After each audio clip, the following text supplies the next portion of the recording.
Oh, there he is.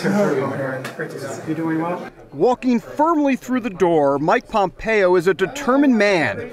Both our Jerusalem Bureau Chief Chris Mitchell and I had the opportunity to interview the Secretary of State. It was part politics, part policy, and part spiritual, especially for a strong Christian who experienced a refreshing in the Holy Land. The Western Wall, I was there with you. What was that experience like? I mean, how impactful was something like that? This was incredibly special to be there with the Israeli Prime Minister and the ambassador from the United States to Israel. Was really an important moment. It was special for me as a Christian, and it was special, I think, to show the commitment the United States has to this democracy, this Jewish nation of Israel. President Trump showed that strong commitment again by announcing, through Twitter of course, that it's time for the U.S. to fully recognize Israel's sovereignty over the disputed Golan Heights. Music to the ears of the Israeli Prime Minister. He did it again. First, he recognized Jerusalem as Israel's capital and moved the U.S. embassy here. Then he pulled out of the disastrous Iran treaty and reimposed sanctions. Netanyahu called it a Purim miracle as Jews around the world celebrate how God saved them through Esther from the evil Haman and the Persians. With modern-day Persians in Iraq threatening them now, and with President Trump boldly making moves in support of Israel, it begged for an obvious question.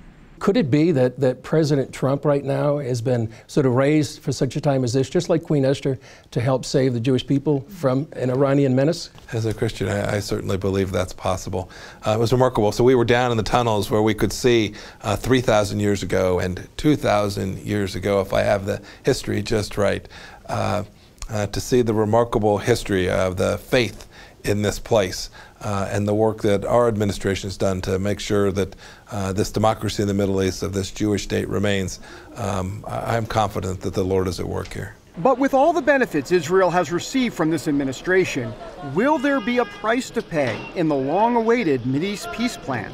What can you do to allay their fears of something like dividing Jerusalem in the upcoming peace plan? So I've seen the details of the plan as it stands now. I'm sure there'll be things moved just a bit as time goes on. But evangelicals of the world should know that this is a vision for what might ultimately lead to this resolution of this conflict. And I think this plan presents a vision for that, but doesn't sacrifice any of these core principles, frankly, of any of the faiths. As for the Jewish faith, attacks have been almost a way of life. Recently, anti-Semitism has seen a resurgence worldwide and even surfaced within the Democrat Party. Congresswoman Ilhan Omar has come under fire for some of her remarks. How concerned are you about the rise of not just anti-Semitism around the world, but in that Democrat Party as well? To see this from a member of Congress like Congresswoman Omar to speak about anti-Semitism in that way is of great concern. It's great concern to me. This administration speaks the truth. And anti-Semitism is unacceptable in any form from anyone, but to see it come from one of America's leaders is just abhorrent. Another concern, especially among many evangelicals, was President Trump's announcement to pull troops out of Syria, putting Christians and many others in the region as sitting ducks. Since then, the administration now says a military presence will remain, something the Secretary of State backed up in our conversation. The challenges in Syria remain. The United States intends to remain. We are close to the destruction of the caliphate. It will be completed very, very soon. This job is not for the faint of heart. But the good news, so to speak, is that Pompeo says he's rooted in the most important thing. The task that I have is informed by my understanding of my faith, my belief in Jesus Christ as the Savior. It doesn't drive answers and outcomes every day. We all as Christians are searching, but it does inform how I try to treat every human being with dignity and respect in ways that Christians ought to. I don't always live up to that standard, but it does inform the way I think about the world. Well, David Brody joins us now from Jerusalem. David, Mike Pompeo is an amazing guy. What he had to say is remarkable.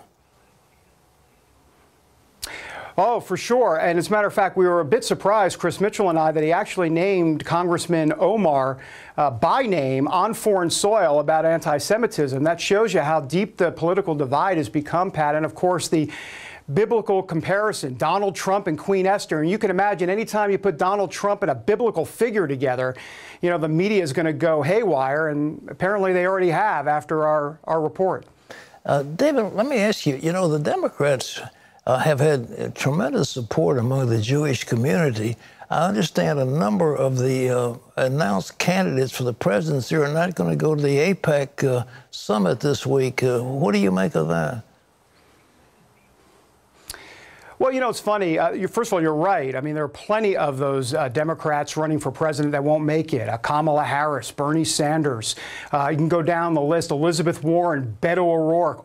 They're all not going to be there. And it's just fascinating to watch, Pat. I mean, you know the deal with AIPAC throughout the years. It was Democrats showing up, Republicans showing up, and it was really a nonpartisan pro-Israel situation. But there is a major divide between what's going on in the Democrat Party today with that progressive, liberal, the AOC wing, as I like to call them.